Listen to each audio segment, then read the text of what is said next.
most driverless cars are aiming to do away with physical controls, which makes the fact that Toyota's latest autonomous vehicle has two sets all the more unexpected. The Toyota Research Institute TRI's Platform 2.1 research vehicle gives March's big 2.0 update a sensor update, throwing in a new LiDAR laser scanning system. Arguably more important, however, is how the prototype melds different levels of driver assistance together. The car is based on a Lexus sedan, though heavily modified for the TRI's purposes. On the outside, there's a new Luminer LiDAR which promises a longer sensing range and a field of view that can now be dynamically configurable.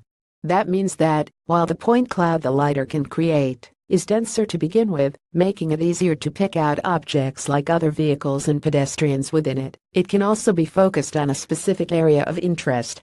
It's combined with the V2.0 car's existing sensor system, which gives the Platform 2.1 vehicle 360-degree vision around itself. Under the hood, that all feeds into a new set of deep learning computer perception models that Toyota says are more accurate and efficient, as well as being faster. Importantly, they can not only understand their surroundings, like other road users and the best route through the upcoming roadways, but help feed back into map development with information on road signs and lane markings. What's happening inside is particularly curious. Meanwhile, where most autonomous car concepts do away with physical controls altogether, TRI's Platform 2.1 actually has a double set. A second vehicle control cockpit on the front passenger side has a complete set of pedals and a steering wheel, using drive-by-wire technology. At first glance you might think that was a safety system, offering redundant control for times when the driverless system struggles.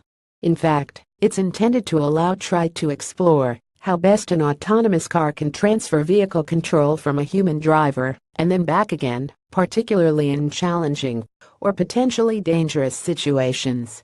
It also helps with development of machine learning algorithms that can learn from expert human drivers and provide coaching to novice drivers, TRI says. For the first time, this new prototype includes TRI's dual approaches to autonomous driving. Dubbed Guardian and Chauffeur, they focus on different implementations of driver assistance technology. Guardian is more like a protective angel watching over a human driver's handiwork at the wheel.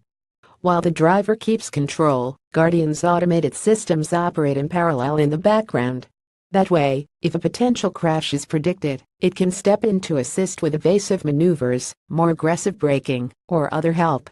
Guardian can also monitor for distracted or sleepy drivers.